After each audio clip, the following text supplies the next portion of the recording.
Welcome to Career Tools. It's become a tradition for us to release our performance review cast over the Thanksgiving break.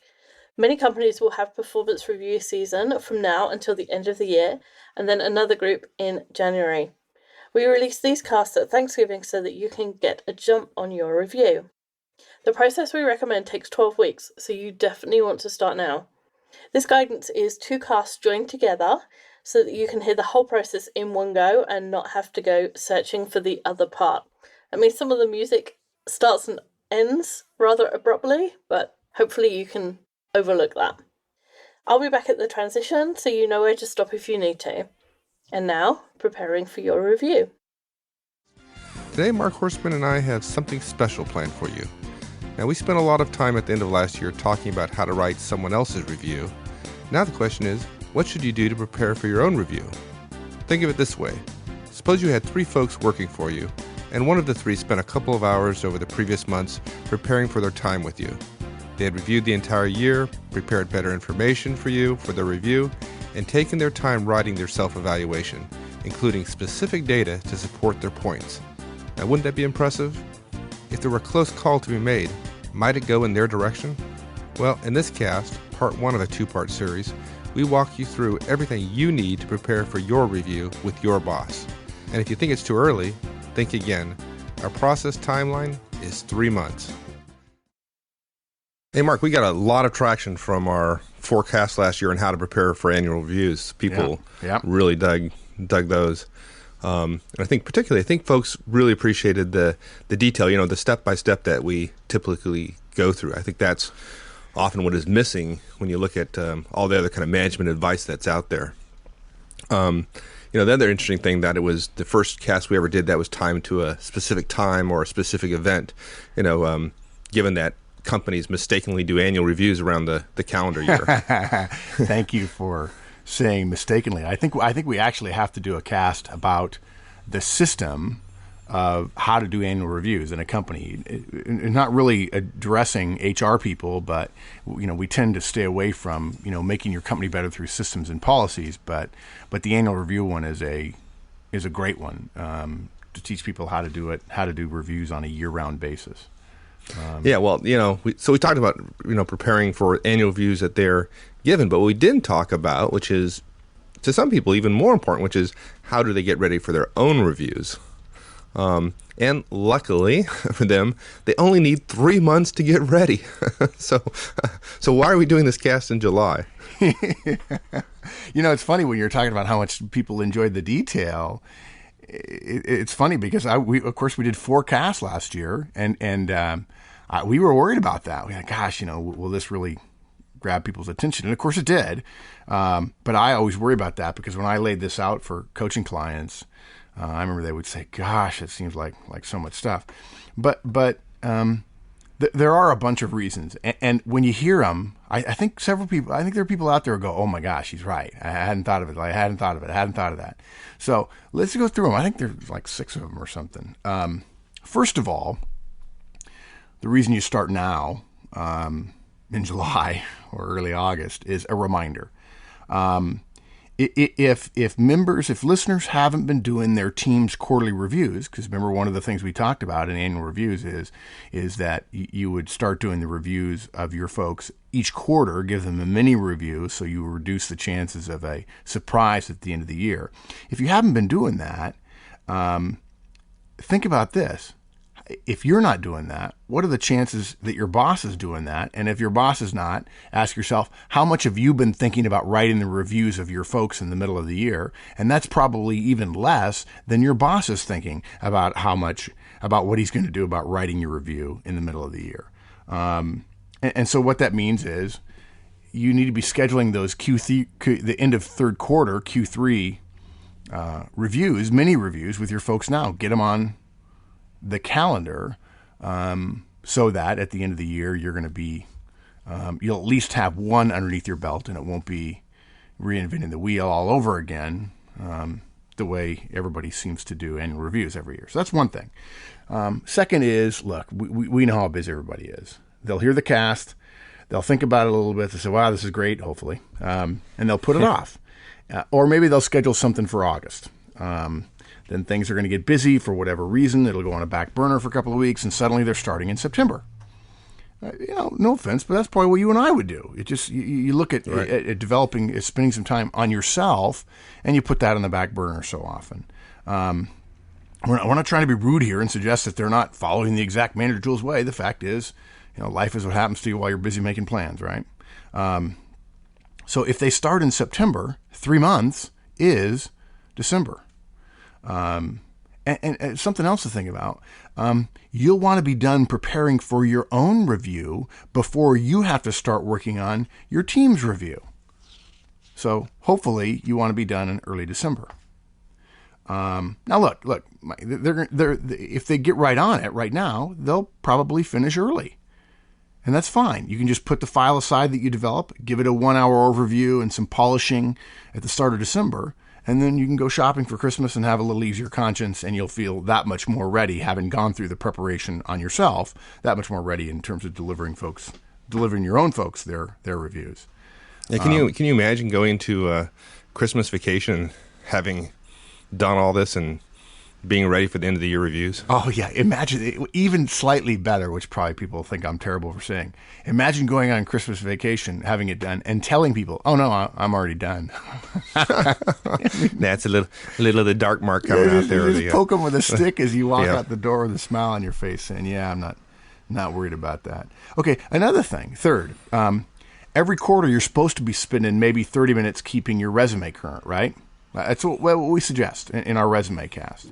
Only probably a lot of them haven't been doing that either. This gives you some encouragement to schedule that now. And it's not hard to schedule it because it's only time at your desk alone reviewing stuff. It gives you time to schedule that now to catch up on the first half of the year. At this stage, it doesn't have to be exhaustive because the process is going to unearth a great deal, will help you think more clearly about your end-of-year review. But you ought to start. And we have a little hint. Those of you who stay with us until the very end of this cast will get a little bonus idea about resumes and reviews that's worth staying for. Fourth. There are actually 6 of these. Because as you do this, you may be disappointed in how you're doing this year, and starting in the middle of the year gives you a fighting chance to do something about it. I can't tell you how many people go, when I tell them in November, hey, you really need to, I thought everybody did this, sorry, gosh, you need to get busy on this, and they realize, I know the 2 or 3 top things are going to be a problem for me, and it kind of is disheartening, right? It's almost like a punch in the gut before you start. Right. Well, you're right. I think it's kind of like a marathon. I think if you're an effective marathon runner, competitive, you don't start thinking about your time, with a half mile left to go. Yeah, exactly. Yeah, perfect. Yeah. And you know what? That if you do spread it out, if you give yourself a half an hour, what we're talking about is half an hour a week here, it becomes painless. It becomes part of the routine, the boring, the unsexy, unpretty part of management. And at the end of the year, when everybody else is pulling out their hair at a time when they're going through Christmas, for so many of us, you don't have to worry about that. In fact, I don't really talk about this as much, but one of the great things about that would be, if everybody else is so busy, you're probably going to have some free time. Ask yourself what you really want to be doing and want to be known for next year. Spend more time in December when you would be writing everybody else's review and worrying about your own. Spend more time thinking about what you're going to do next year in terms of self-development. Yeah. Okay. Well, go ahead. And having done this one year, doing this the subsequent year is a lot easier. Oh, yeah. I would even argue that if it takes you 3 months to do it this year, it'll take you 6 weeks the next year. Yeah. Okay, so here's something else. So that's your seventh. I, That's your 7th reason. There you go. Yeah, there we go. Nice. Fifth, if for some reason the cache on your server won't hold a year's worth of you and your bosses and your team's emails because the IT people want to keep their servers neat and clean and pretty, and they limit you to a gig PST file or whatever, now is the time to beg for more, to burn your PST or all those emails to a disk in some fashion so that you have it to look at some point later. I've been burned by that before. Oh, no, we only cached 3 months' worth of emails. Okay? And then lastly, because this is our first members cast of year 2 of Manager Tools, and we're actually kicking off a series. So the timing is kind of a little bit in advance, but still valuable, because our monthly members casts this year, in year 2, I guess from June to June or July to July, however you want to look at it, will have a bias towards career and self-management. Topics like preparing yourself for a layoff, how to get ready if your company is being acquired, considering an MBA, how to start a new job, those kinds of things. They're absolutely managerial in nature, but many of them apply to anyone, whether you're a manager or not. So this is just a way for us to start with a really interesting cast that I think a lot of people will like, and it's really more of a self-development, which is an important professional part of being a manager, no question about it. And then I would just say one more comment about time, Mike, and that's could you, if you had to, do all this in one day? You almost could. It wouldn't be very good, but you almost could, because we're talking about, if you spread this out a half an hour a week over 3 months, is just 6 hours. The problem with that thinking is that if you go through this, you discover you need stuff to help you put your review together, whether it's looking at emails or looking at documents or whatever. And it happens every year. If you wait too long and you panic a little, what ends up happening is you rush writing your own review, which just seems to me galactically stupid. I mean, Galactically. Right. Is that a word? I don't know. I think Spellcheck flagged it. I think it's fairly accurate. Yeah, it's not quite universally stupid, but it is galactically stupid. So Okay. Well, those are great reasons. When I asked a question, I thought maybe I'd get one or two, but now we have I'm just 7. I'm just since full I of get it to this add. month. Yeah. You're full this morning. That's what you get for staying up till 4:30 in the morning writing show notes. So, and that's true, folks. and I got lucky after we got done our work in the evening. I think I got to go to bed at 3:30. So. Yes, that's the lovely part about us having our own jobs. I love podcasting. Right. Okay, so those are all great reasons. So let's get with it. Okay. Let's remember the process takes 3 months. Is that we only have you spending 30 minutes a week on it. If you spread that over 220 work days in the course of a year, that's less than 3% of your year evaluating your performance. And something else too, Mike, we're suggesting that you schedule this time while you're at work. There are 2 reasons for that. I've really come to learn that managers who take homework home always tend to give that part of their homework, whatever goes home in their briefcase or in their satchel or what have you, their backpack, tends to get a very low priority to work on while they're at home. That's one thing if we're talking about external interviews. But career management within your firm you're already at just seems to get pretty low status. There's no deadline driving it. There's no boss yelling for it. And frankly, I'm fine with that because if you're marginally efficient, everybody listening has 30 minutes at their desk every week to give to this project. There's nobody who's listening. I challenge you to tell me. I guarantee I can find a half an hour in your calendar once a week to do this. And really, to be fair, this is the idea of doing this on your own time at home at night is just one more thing to take away time from what's more important than work, and that's your family. So your spouses will thank us if you spend a half an hour with your feet up on your desk at 5:30 or 6 o'clock one evening doing this. It probably will run longer than a half an hour, though, because we all know how terribly inefficient managers are from 5 o'clock on, but that's still okay. Just get home when you need to get home. Okay, so with those comments in mind, we have a week-by-week planning calendar we're going to walk through. We're not saying any of the weekly dates are sacred. You'll find that it generally is best to go in this order, but it's it's not a really hard and fast rule. It's important probably to get weeks 1 and 2 done before you do anything else. But if you finish week 4 early and you want to head right into step 5, go for it. That's no problem. If you get behind and it's been 9 weeks and you're only on week 5, that's okay too. We're just trying to give you a numerical system in terms of a rank ordering of what order to do them in. As long as you figure out how to make up the time when you're 4 weeks behind.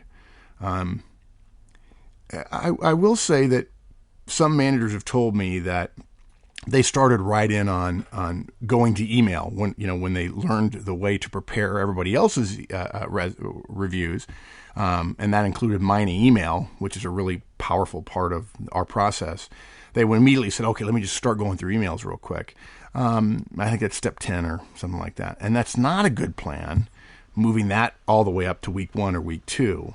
If you swap any couple of weeks adjacent tasks, that's fine, but moving a week 10 up to week 1 is not that smart. You're going to be much more efficient and effective in looking at email the way we suggested if you've done the other work beforehand. And then before we go into the week-by-week review, one final kind of thought. Several of the steps that we're talking about here sound like they'll be much more effective in a large company. We're not in any way trying to slight the small company members we have out there at all. Okay, maybe in your small company you don't have job descriptions yet. Okay, many of them don't even have reviews. Exactly. Yeah. Okay.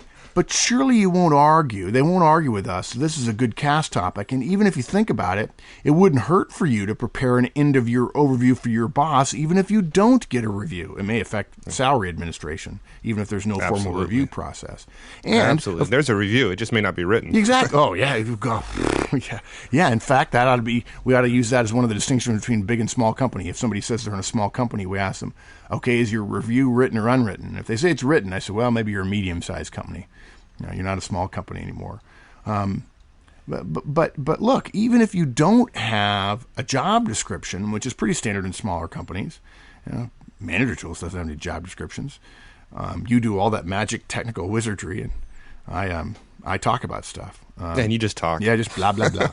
But look, week 2, we have a workaround for job descriptions, right? I mean, here are the questions to ask yourself to create your own job description to make sure you're on the right track.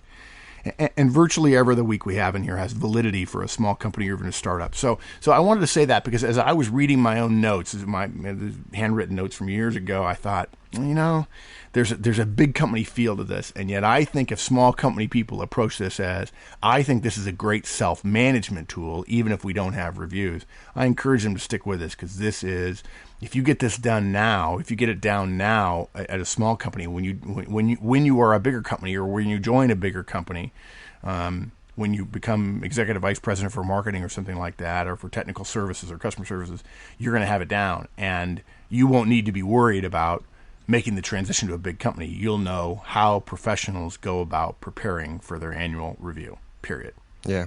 Hey, one side comment. It's completely a little bit off topic here, but people in small companies shouldn't shortchange the value of a job description. Matter of fact, I spent part of why we were up till 3 o'clock in the morning last night is we were talking about we don't have job descriptions, and we discovered that there was a particular task or responsibility that we both thought the other person was really responsible for. Yep. And it turns out that it was smack dab in the middle between your skill set and my skill set, and we both have responsibilities around that, but we had both pretty much deferred that particular task to the other.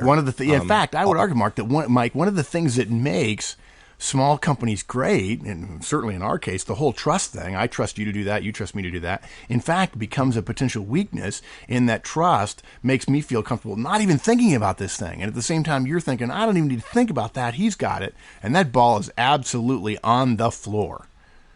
Right. Yeah. Because of what we consider to be a strength about our organization, which is trust. Right. Well, there you go. So even we could use some better job descriptions. Maybe we'll put that on our list of things to do here. Yes. All right. So let's get on. So step by step, what are the tasks involved here over this 3 month let me just do the real quick high level overview that everybody seems to love, and I quite frankly it helps me as well. Week 1, you're going to review last year's review. Week 2, you're going to look at your job description. Week 3, you're going to look at your resume. Week 4, you're going to look at your notes from your boss's one-on-ones with you. Week 5, you're going to look at all your one-on-ones for your team. Hopefully this is not a reminder you should be doing one-on-ones. Those should already be happening. Those are the core bedrock principle of manager tools managers. Week 6, you're going to look at all the reports that you and your team prepare and send forth about your organization. Week 7, you're going to do something really creative that was suggested to me a couple of years ago. You're going to look at documents that you've created in the past year. In weeks 8, 9, and 10, the lovely weeks where you get to look at emails, which takes a little while. And then weeks 11 and 12, you're going to write and prepare the review. And actually, it's going to be a review packet. Okay? So that's it, high level. Okay. Let's talk about each one in detail. Cool. Last year's review. Now, look, this is, probably the silliest thing in the world, but far too many managers I know that I've coached go into their annual review without even looking at last year's review. Okay? Yeah. This is bad. Look, this is bad if you have the same manager. God, why wouldn't you want to refresh your memory of what she said and the tone she took and what themes there were that you didn't expect? Or if you have a different manager, what do you want them to know that maybe you need to review from the previous year to carry forward? What that might they be thinking about because they've looked at it that you've completely forgotten and they feel like they need to provide continuity between last year and this year. And that's what I would do if I was your new boss. I look at last year's review. You don't want to be blindsided because you didn't spend a little bit of time. Shoot, a half an hour looking at your review. Okay, so look, in week 1, you're going to go over your last year's review. And the purpose of this half hour is to take notes for the rest of the process. In fact, Mike, I would argue that really what we're doing in the first 10 weeks of this is preparing the raw material so that you'll be totally comfortable writing your review. There you go again with creating those piles of stuff again. Yeah. It's a valuable pile, but honest, it's a valuable pile. Horseman's law number 9: create big piles. Big piles, yeah. It's here in this pile on my desk somewhere. God, if you're saying that, we I guess sometime we have to do a podcast on desk management. Okay, so look, you're going to want to create a folder for this. Those of you who are getting things done, disciples, lucky you, you've got a label maker and it'll be nice and pretty. And we're going to make it even easier for you. On the website, we have a simple form for capturing your thoughts on each of the major tasks and forms of data you'll be looking at. When you combine that, Mike, with the slides they're going to be on the website in PDF form for this cast in terms of describing in detail what we're talking about here, and the transcripts, you put those together in that packet, and you put the note-taking form in there. I have to tell you, it's a pretty awesome package. It will make this as painless as we can possibly make it. We are not available to prepare your review for you. But to me, this is a reminder of the value of what a premium subscription will be, because that's the kind of stuff that will be out there for premium subscribers for both monthly casts and for obviously for weekly casts as well. Yeah, it's going to be awesome. It's going to make it a lot easier, I think. It won't be turnkey, but boy, it sure make it simple. As simple as we possibly can. Okay, so in week 1, when we're looking at last year's review, there are like 4 things we want to be looking for as we go through the review. The first one is obviously accomplishments. What did you do well last year? Some of these projects that you were working on from last year, or some of the numbers may have carried over to this year. What we found is that last year, if you did really well on something and it made your review, it was interesting last year. This year, it's assumed you can keep up that low level of cost or that high level of sales or whatever. And so it becomes routine and you don't get credit for it twice. And so we kind of forget about it. It just becomes, well, that's just the way we do things here. But look, if you drove down costs last year and this year you kept them low, even if you didn't have a goal in that area this year, you've probably forgotten about it, and you need to remind yourself and put that down as potential fodder for how you write your review. Okay? The review helps you think about themes that may be secondary this year, but still have traction, and they were important somehow last year. Again, what did you do last year that carried over? Maybe a project was split between the 2 years. This review around your accomplishments will refresh your memory. And again, you're just taking notes. It's gonna inform everything you do for the rest of this 12-week process. Second thing you're going to look for is feedback. Look, if you have the same boss, you better refresh your memory on what she talked about last year. That'd be smart. Yeah. But I'm telling you, people are. It's. I think I talked about this, Mike. I call it the Christmas rule, Horstman's Christmas rule, right? Which is, you ask people, boy, is Christmas important to you? Oh gosh, I love Christmas. I love seeing my kids open presents. For the many people in the world who celebrate Christmas, many managers who listen to us who celebrate Christmas, and I love it and it's great. And I ask them, well, okay, it's great. And is it stressful? Oh gosh, yeah. It's just I'm wiped out afterwards. And every year I want to cut back and make it simpler, but I never do. And we always end up doing too much. And I'm always tired of work. And then I've got reviews to do. I said, well, look, it's just the Christmas rule. Anything you do once a year that's really important to you is going to be terribly stressful because you don't get to practice it. Well, that's exactly what people do with reviews. They do it once a year. They don't practice. They don't think about it systemically. They don't make it routine and boring and predictable and unsexy and unpretty by doing this kind of stuff. And then you get stressed out about it. So you need to go back and review your review from last year and look for negative feedback, even on some of your accomplishments. So that if there's a potential for that to come back up this year, if you didn't address it specifically this year, you know how to combat it if, in fact, he or she writes about it. Look, you're right, and you're doing this fairly early in the process. So, like we talked about earlier, if you found there's feedback that you haven't addressed and haven't done anything about, you have an opportunity to do something about it now. Versus, in early January, late January, when you usually start thinking about this. Yes, stuff. In fact, if you do this now, I guarantee you, within 2 or 3 weeks, your boss may come to you and say, "Man, you seem to be kind of re-energized." And privately, you're thinking, "Yeah, I don't want to read about this thing that I was really important in my development plan for next year that I haven't done anything on yet. I got to get to 2 conferences. I got to do this. I got to do this." Yeah, exactly. Of course, if you've worked with your admin real well, your admin right after your review, we didn't talk about this in the review process, but when you come out of your review, you should be scheduling an hour with your admin and say, look, each quarter or each month, you should be asking me where I've gotten on these 7, 8, 9, 10 things that came out of my review, so that I don't wait until September to try to cram everything in. Good point. Yeah. You'll also want to look for comments in any of the numerical rankings on your review. People miss this. People they tend to focus on salary and 1 or 2 key areas, the major write-up, looking for the key buzzwords that a company considers important. When you or I in the Army, it was the big thing was the senior raters review, and what you were looking for is truly outstanding as opposed to just outstanding. That actual phrasing made you a top performer. It was that micromanaged, if you will, in the Army, which has, believe it or not, the military has the best way of handling reviews I've ever seen. So our focus is so much on 1 or 2 key areas, we forget to look for comments in numerical areas, additional comments below, supplementing the ranking of 1 through 5 or whatever scale is used. And you want to look at those and you want to think about those versus this year, because you can bet your boss, if he or she's reasonably professional, is going to look at this and they're going to think, okay, how did Mark do on these things that I mentioned to him last year, or that a previous boss mentioned to him last year. Look for any suggestions in improvements in the characteristics, not just a ding maybe, but hey, I'd like you to do more of this next year. And then you subtly start introducing those evidence of that change in August, September, October. You're going to look good at the end of the year.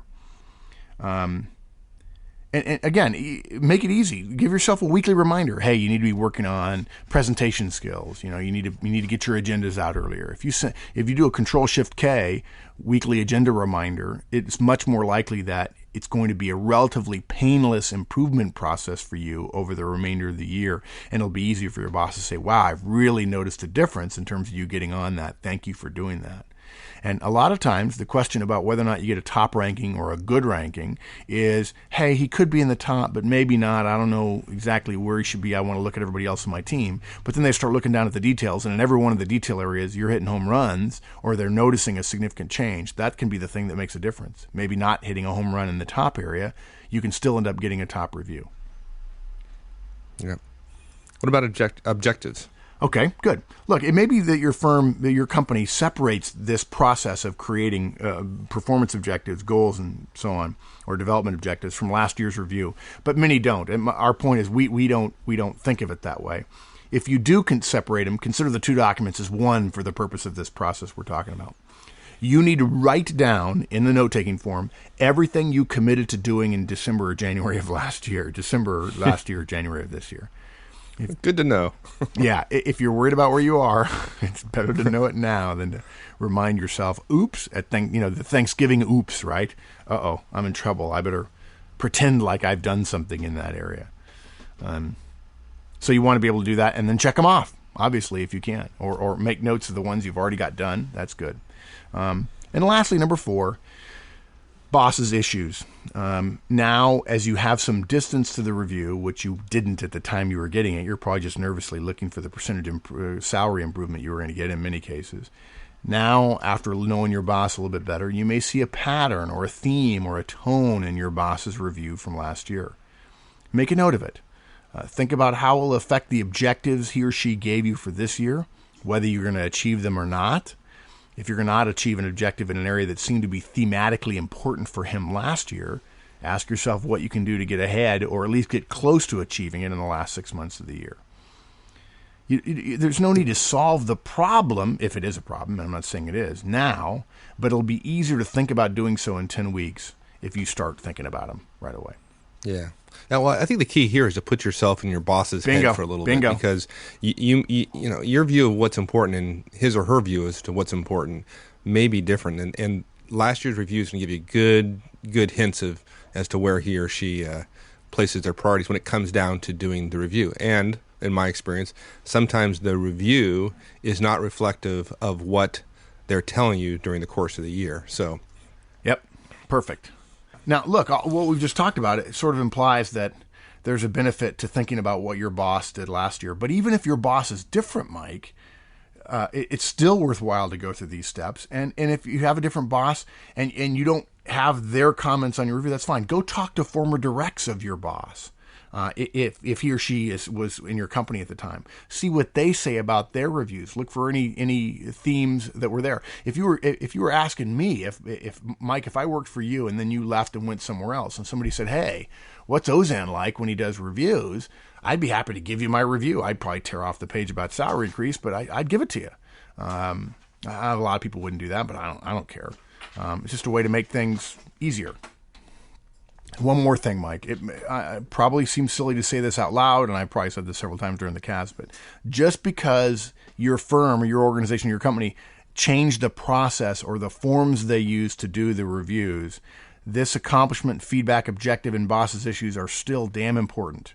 Okay? Just because the review process changed or the form changed doesn't change this process you're going through. In fact, it'll make you much more likely. Hopefully they've already released him, but even if they haven't, probably they're delaying until the last minute because that's the way things are sometimes. That's okay. Preparing as if you're going to have the old form is fine. You'll be the most ready person to take the new form and write your review on it really, really quickly. In fact, I would argue that if you do it well, your boss is going to say, "Oh, this will give me some sense of what I'm going to be thinking about when I write everybody else's reviews." So that'll stand you in good stead. Yeah, the forms have nothing to do with this process whatsoever. Yeah. So that was part 1 of preparing for your review. I hope you've been taking notes. And if you find notes difficult or taking so many notes difficult, of course, if you buy a personal license, you can have the show notes and you don't have to make notes yourself. Maybe for Christmas?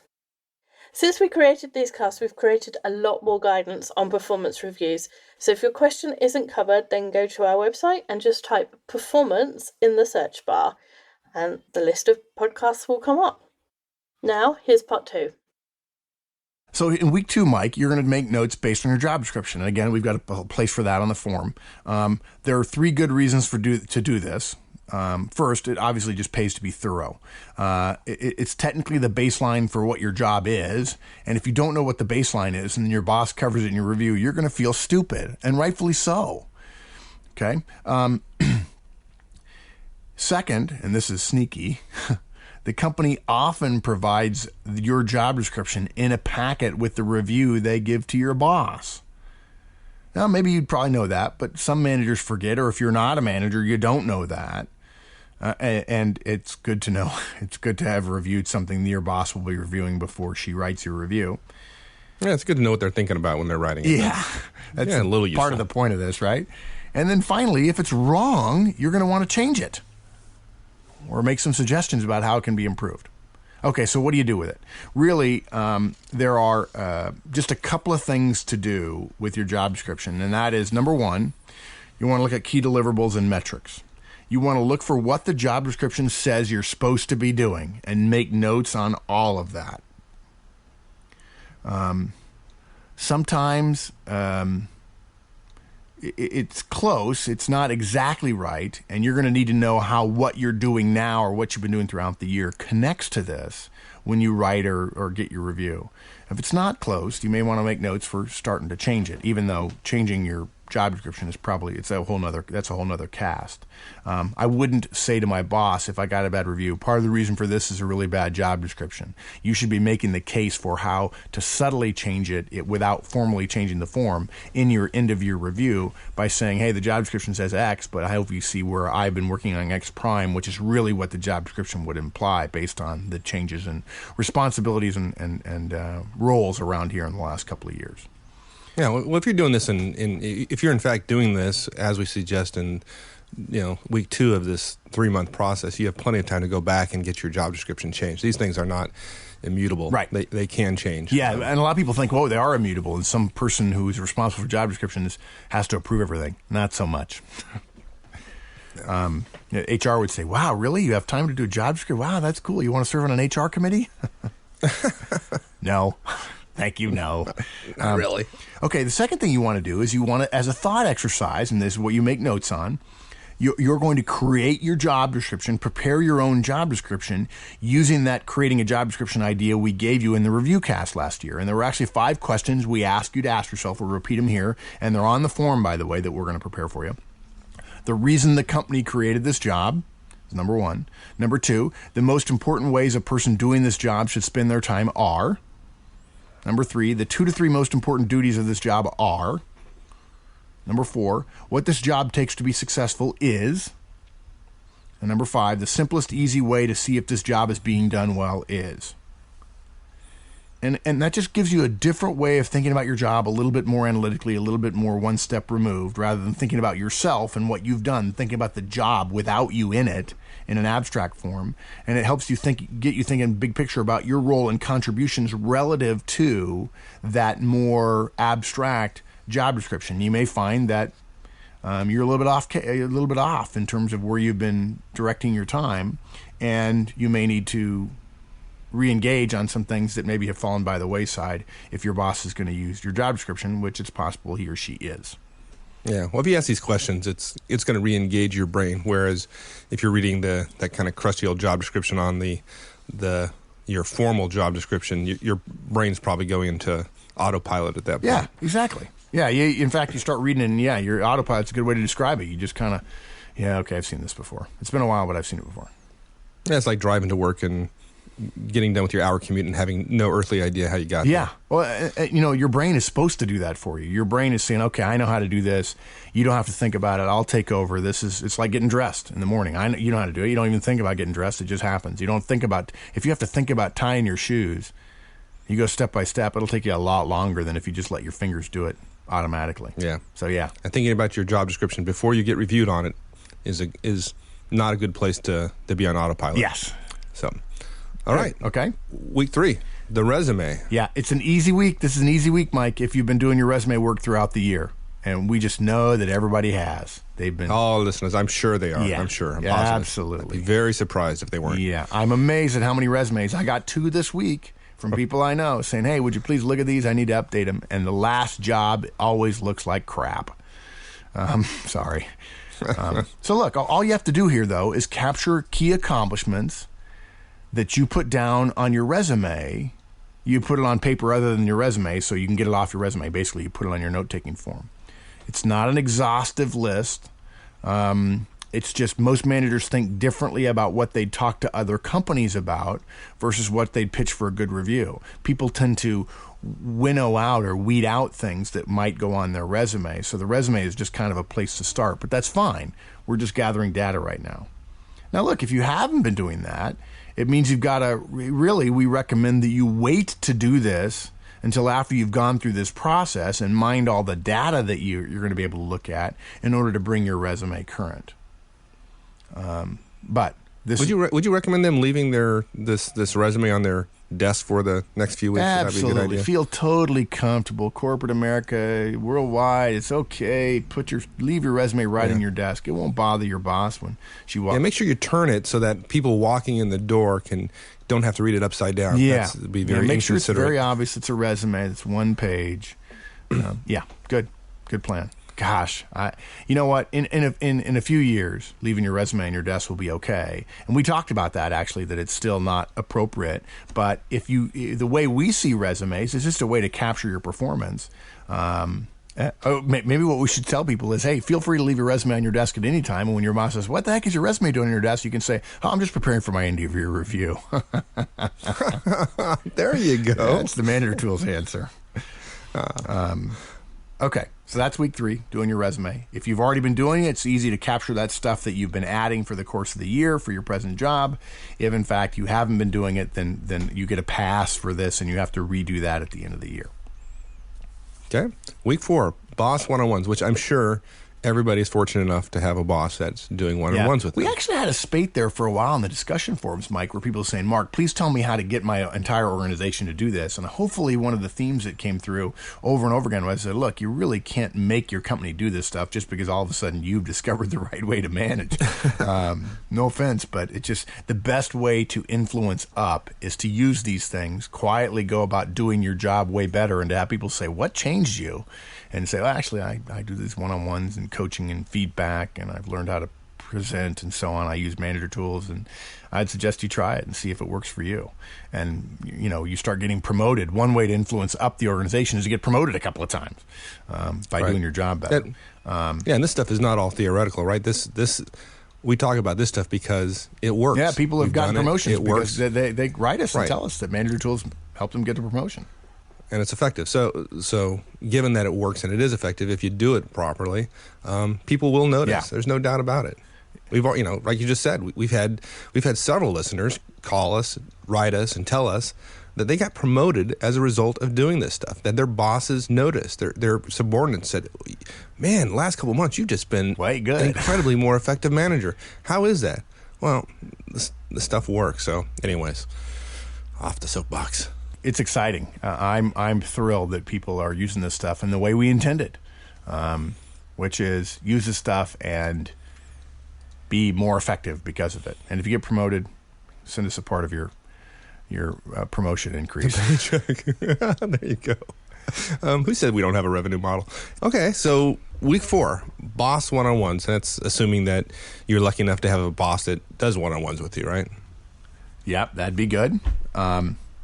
We're going to look for 2 things, and we're going to make notes on 2 things from all of your paper one-on-one forms. And by the way, this is a reminder, Mike, I think. Now, I'm sure there are people who'll tell me, "No, Mark, it's much easier doing the technology, using a tablet PC or typing them up or whatever." But I really think that scanning them this way is easier on paper to go through what amounts to, 20 weeks or 25 weeks of one-on-ones. If your boss does them weekly, I really think it's much easier to go over your notes from one-on-ones this way. If somebody has a different opinion, fine. But I think looking at them manually is much faster. You want to look for 2 things: accomplishments and issues. Accomplishments, just because, it's not as if your one-on-ones are nothing but your successes, but still, they're going to point you toward any projects you may have forgotten about, small wins you had along the way. And again, hopefully this will make you want to keep better notes, because there'll be a few things that remind you that, hey, and that brings up something else that I don't even have written down that we talked about. So always better to take good detailed notes in your one-on-one. And then secondly, issues. You want to look over 6 to 9 months of notes, and hopefully you're going to see themes in what your boss talks about.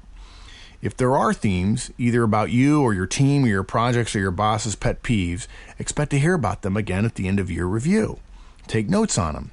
Even if you can't combat them, Mike, if your boss says, "I require everybody's desk to be spotless," I'm in trouble there. You can be thinking about how to address them and maybe re-engage on it with your team so that at least you're making strides in that direction, whereas all your other peers won't, they'll have forgotten about it, said, the boss isn't going to care about that. That's not that big a deal. Sometimes it's doing everything 1% better that gets you the top nod rather than hitting a home run in your top area. All right. And again, you want to be able to talk about all the things you've done well at the end of year. Yep, and here's we've had many of our listeners ask about how do they get their boss to do one-on-ones, and of course, we've always said that you can't do that. You just focus on doing them. It's just hard. Be effective, and people will notice, and that's how you change things. But here's the downside, which is if they're doing one-on-ones, just like you're doing one-on-ones with your folks, they're going to have a written record of your performance and the goals and objectives and that coaching and all that over the course of the last year. And so it'd be a really good idea, given that they have that much more detailed information, that you review it and go through it and at least refresh yourself as to what you've committed to do.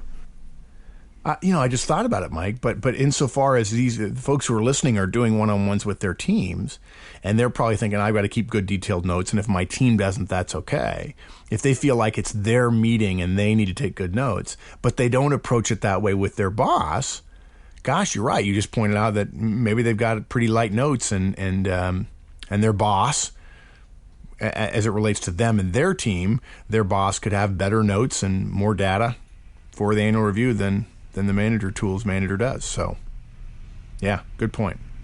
All right, week 5, team one-on-ones. Now, how does that affect your own personal review? Yeah, I hope this one is so obvious. Remember, you're the manager of your team. You get credit for what your team does and what they don't do, obviously, but it's not just about you if you're a manager. It's also about everything your team did, because you're not supposed to only be reporting on what you personally did, but on what your team accomplished. And generally, you're going to make notes about 3 things: your direct successes, your direct failures, and, again, projects, just gathering data. In terms of successes, you're not just responsible for your team when they fail, you're not just in terms of getting in trouble for them, but when they succeed. If someone on your team did well, that reflects, maybe only lightly, but that's okay, it reflects on you. Write it down. You may just be surprised at how much your team and you did at the end of the year, or in this middle of the year review. You also want to go over failures, things you talked about with your team, not because you want to bring them up in your review. Hold on one second, Mark. Before you do that, let me go back to direct successes, because I think there's something worthy of note here. Is I think a lot of managers, there is such a overwhelming feeling sometimes about the individual who claims credit for their subordinate successes, and the feeling is that most people feel that is a bad thing to do.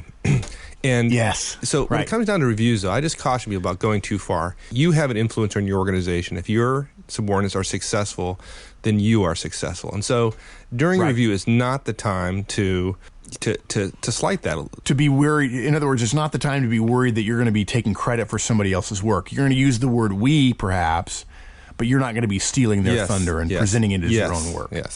Yes, exactly right. Yeah, it's okay to talk about what your directs did, because you, in the same way that you roll up to your boss and he or she is going to be taking credit, not taking credit, but essentially getting rewarded for the fact that the organization did what it's supposed to do. Yeah. So good. I'm glad you said that, because you're right. That is a huge concern that people have among managers who are unethically, basically taking somebody's work and then positioning it as them and then calling it I. Yeah, use we. But good point. The fact is, you are responsible and you deserve some of the credit for what your organization does. That's your role as a manager.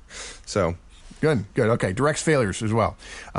Maybe it shows up in your one-on-ones with your boss, but just in case, make notes about coaching and feedback that you've given your team about stuff they haven't done well. You want to be ready to talk about failures, so you want to have them in the back of your mind if your boss brings them up. And the key is, if you think about them now, you'll be able to talk to him or her about how you overcame or made up for them later in the year. That's another reason why we want to there's value in starting this process early as opposed to doing it in the oops, it's Thanksgiving, I better write my review mode. Right.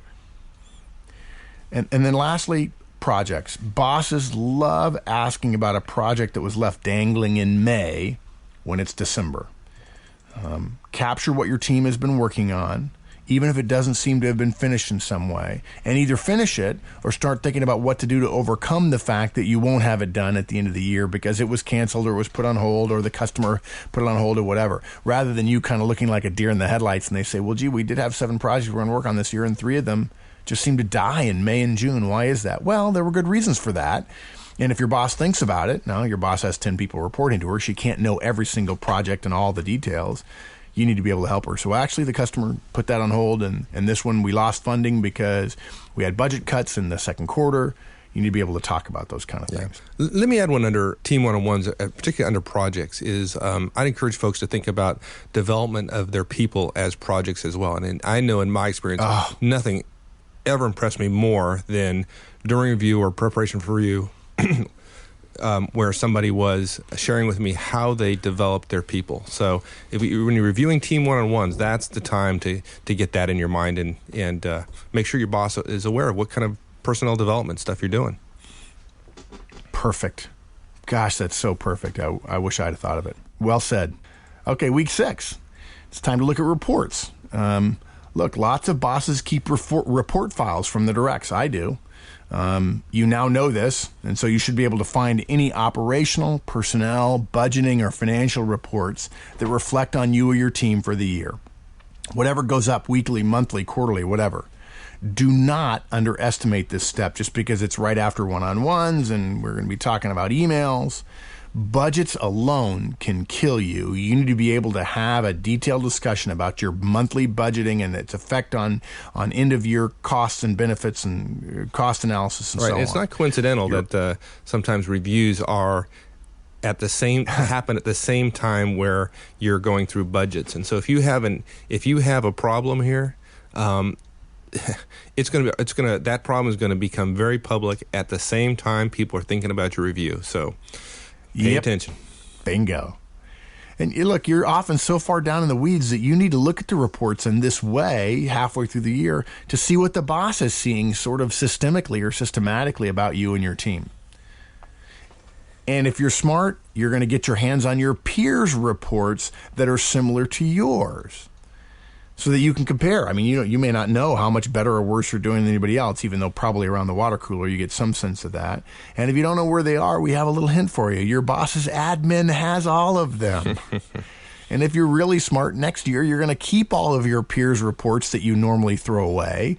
And if you have an admin, you're going to hand them to him or her and say, look, keep a file on all my peers' or monthly reports and keep a monthly file so we can look at all these reports when we get ready for the end-of-year review. Oh, you're such a sneaky guy. Yeah. It's almost as if all this stuff fits together, like we actually have been thinking about it and working with it for years and years and years. Yeah. Nah, probably not. I'm just thrilled to be able to share it to a wide audience. Cool. I think it's just great. Again, we are looking for successes and failures, where you met your goal and where you didn't. But we're not suggesting that it's only that. You want to be looking for how you're going to be communicating, how you're going to be talking about all this stuff in your review, and you're going to be writing some notes down so when it comes time to do it, you're going to be steeped in this stuff. But I will tell you this, Mike, and we're in week 6 now. A little caveat. At this point, many folks who are listening who are going to be doing this are going to be thinking about quitting the process. It'll be because you've got a mass of data in front of you telling you about a bunch of stuff you haven't done that you said you were going to do, and all the metrics that you've been letting yourself off the hook for throughout the year because things change and stuff moves too fast. And I can't believe that's still a priority because now the boss is saying, I know that's a priority, but it doesn't matter. You got to get this done now. They want it next week. They want it Tuesday. You got to do an all-nighter to put this PowerPoint presentation together. And my thought on that is simply this. That was probably true last year too. You just didn't do a mid-year review or an August review of your work. It's better to know what you're weak on or where you're a little bit behind now than to have your boss tell you about it in December or in January. So it may be a little bit disheartening, but if this year is like any of the others, you're going to be let off the hook anyway at the end of the year. You want to be able to talk about what you were successful on, and if you don't go through this process, you won't be ready to do that. And it's not the focus here. The huge advantage of this that we're really not going to get into in a lot of detail, this serves as the basis for improving your performance next year. But in the future. And you could cheat a little bit and start now and improve, and sort of sweep up some loose ends before the end of the year this year as well. Yep. Okay, week 7. Documents created. I love this one. A friend of mine in sales showed me this. He had a new boss, and his boss spent the whole year asking him for new reports, written documentation, written training guides for new representatives that this friend of mine was training. He did this to show his boss that, yes, he had told him to do all this stuff, and here's the written proof. Salespeople and sales managers tend to have short memories when it comes to everything except clients. I didn't ask you to do that, did I? Yes, you did, and here's the document that I had to create late one night and over the weekend in order to train this rep so that we wouldn't have to reinvent the wheel next year.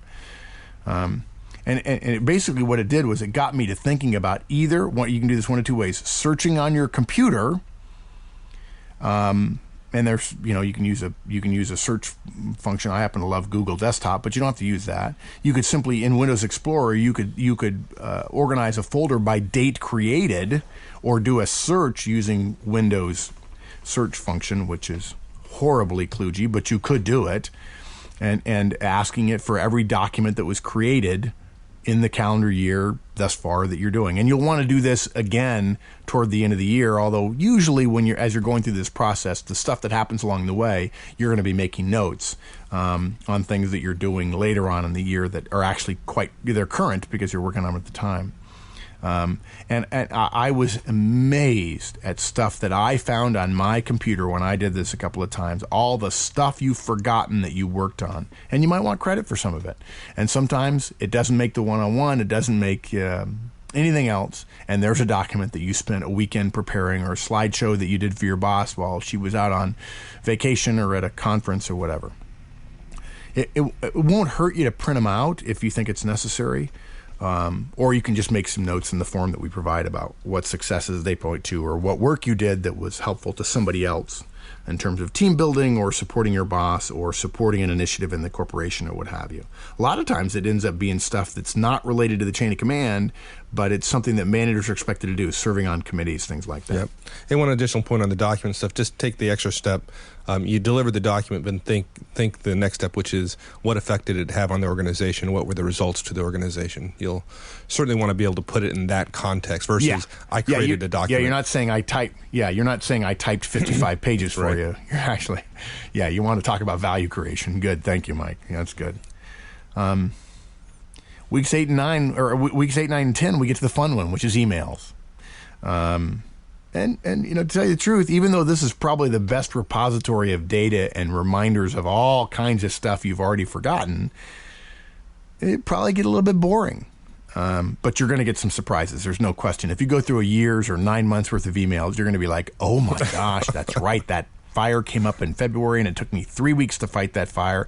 I had completely forgotten about it because, of course, your memory is kind to you, and it washes away the really, really bad things that have happened in your past. It buries them in your subconscious. Well, I think most of our listeners probably agree.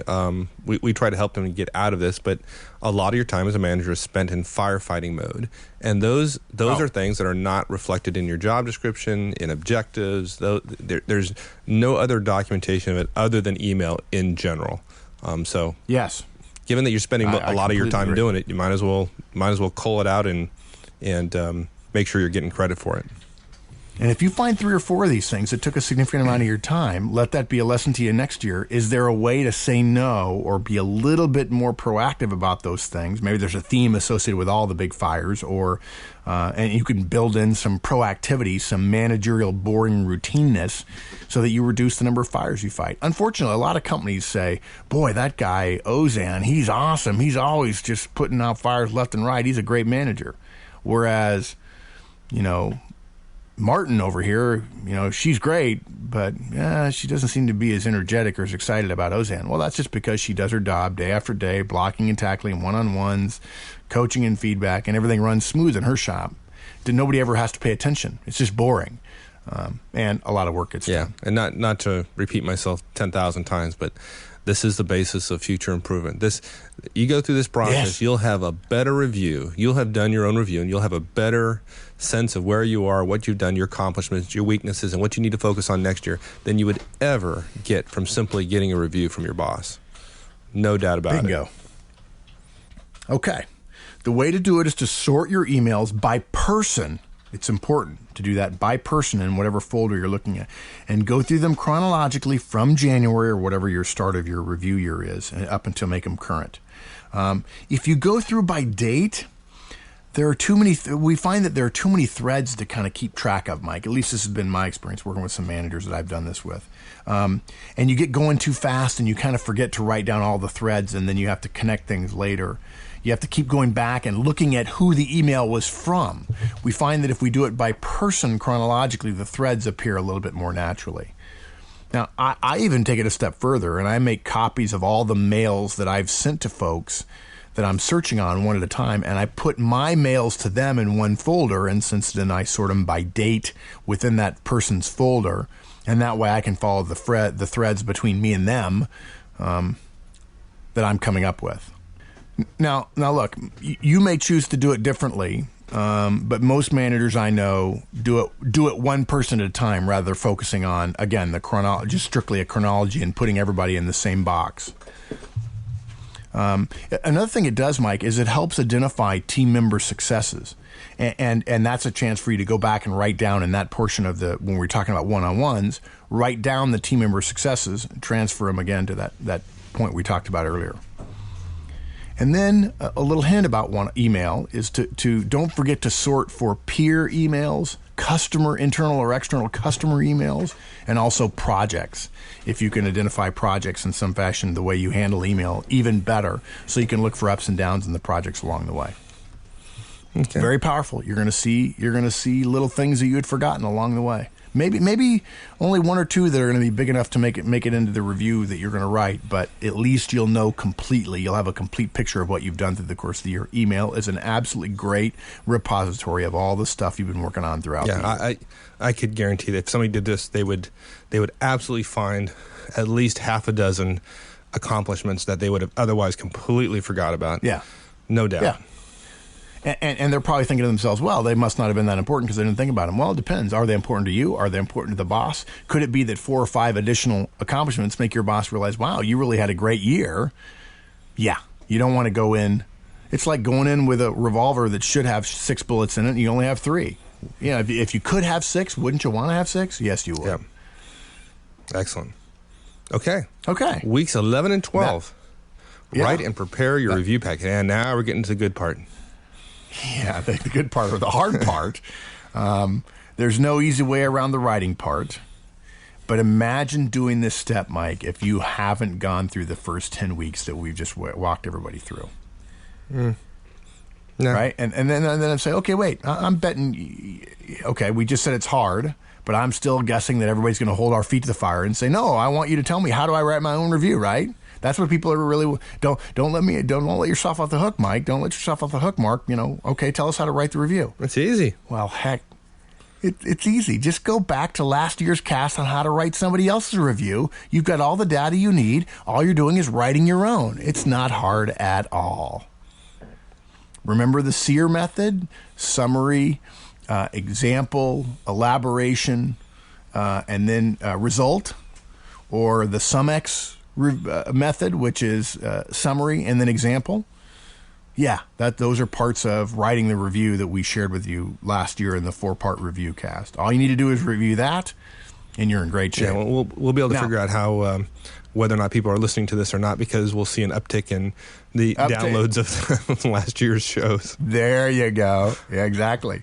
Now, there is one caveat. I generally don't recommend, Mike, that you try to figure out what your core message is for your review. If you're thinking your boss may have one for you, certainly if she's a manager tools manager, by all means think about that and be ready to support or refute it if there's a concern for you. But I wouldn't try to write one unless, and the reason for that is you're probably not going to influence your boss's ability to come up with a core message unless you hit a home run with your number one most important project or metrics.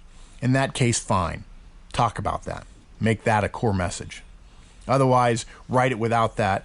Allow all the data that you're going to deluge your boss with and the detail you're going to provide them, allow that to cause them to influence their message in a way that ends up being positive for you.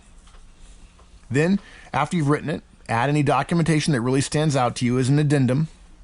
A couple extra documents, maybe 4 or 5, maybe 10 if you feel like they're that important, to make it easy for your boss to review it and not have to go find it, which he may not have spent the time doing.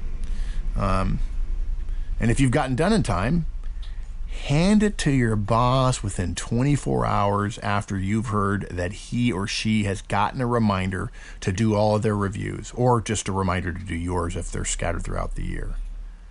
Imagine that. Hey, I heard that you're going to get ready to do my review. Here's my packet on the year. Watch your boss's mouth just fall open. Here's somebody who knows how to manage themselves. Here is a professional. Right, and you're just taking 20 pounds off their shoulders. Yeah. Yeah, exactly. And you're going to get the benefit of the doubt on every close call that's going to happen. You're going to have a significantly better review because you spent 6 hours on this over the course of 3 months. Yep.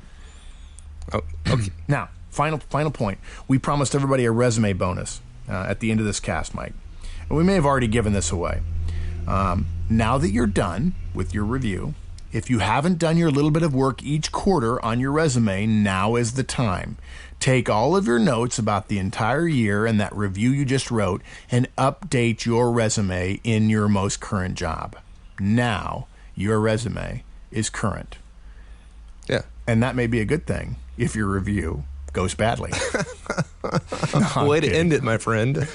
No, I know that sounds terrible. No, that's just it's a little bonus. I know that people tend to push the stuff that for themselves. They tend to put that on the back burner. And this is a chance to make it easy. You've got all the data right in front of you. It'll take an extra half an hour. You'll be basking in the success of your boss going, wow, thanks a lot. And you'll make your resume look really, really good. And then you can not worry about it for a quarter until March of next year. Yeah. Good. All right, man, this is fantastic stuff. We have a bunch of stuff we're going to put up on the website in terms of forms and transcripts and all that will make this very, very easy to, not easy to implement. It will you won't have to have taken a lot of notes during this podcast, and that's a good thing because there's a lot of stuff. Yeah, it'll be a turnkey. You'll take that form that we've got, and it'll remind you of the steps, and you've got the PowerPoint as well. No brainer. Right, and of course, you'll hold on to it till next year. You'll have gone through it once, and next year will be even easier. Even easier. You'll start it in September, and it'll be smooth as silk.